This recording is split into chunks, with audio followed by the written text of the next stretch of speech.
Okay, real quick before I start the video, I want to send a huge thank you to Anna Ryokai Shiranoa for sending this amazing fan art of me. Okay, continue. So, I actually don't go on very many road trips. Well, here lately anyway. When I was younger, I remember going to places like New York City, Georgia, Montgomery, Alabama, and Virginia, I think? Maybe West Virginia. Anyway, the most frequent ones I take these days is about an hour and a half long, and all we're doing is going to our granny's house.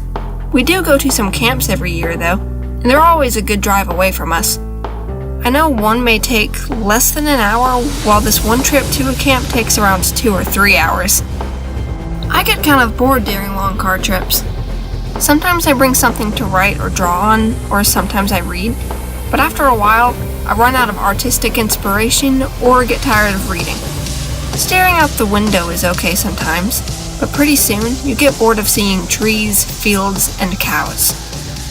When I'm on a car trip to someplace really exciting, like camp, one thing I like to do to stay entertained is bring a notebook and count how many large trucks I see, as in 18-wheelers or moving truck types. I like to use tally marks because they're easy. On some of the longer trips, I can reach 1,000 easily. I think one of my favorite road trips was when we went to Georgia for the marriage of one of our cousins. We saw some really cool things on the way up there, like this castle-looking structure on top of a hill. We also saw this area where the overpasses had overpasses. It looked so futuristic. We never see anything like that where I live.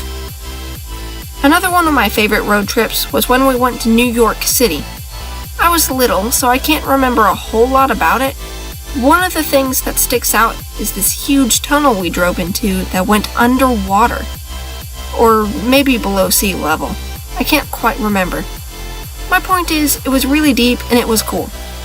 In some of the longer trips, like that one to Georgia, we also saw these really cool buildings that stretched super high in the air. Well, they looked big to me anyway. Bigger than the buildings in my city.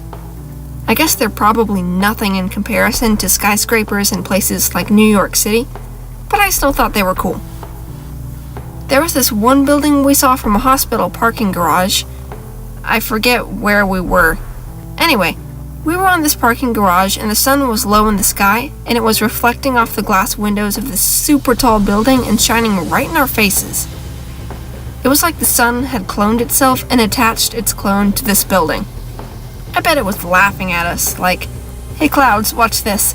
I'm gonna reflect off the windows of that tower down there and blind those poor dopes walking on the parking garage." And then all the clouds laugh at us too.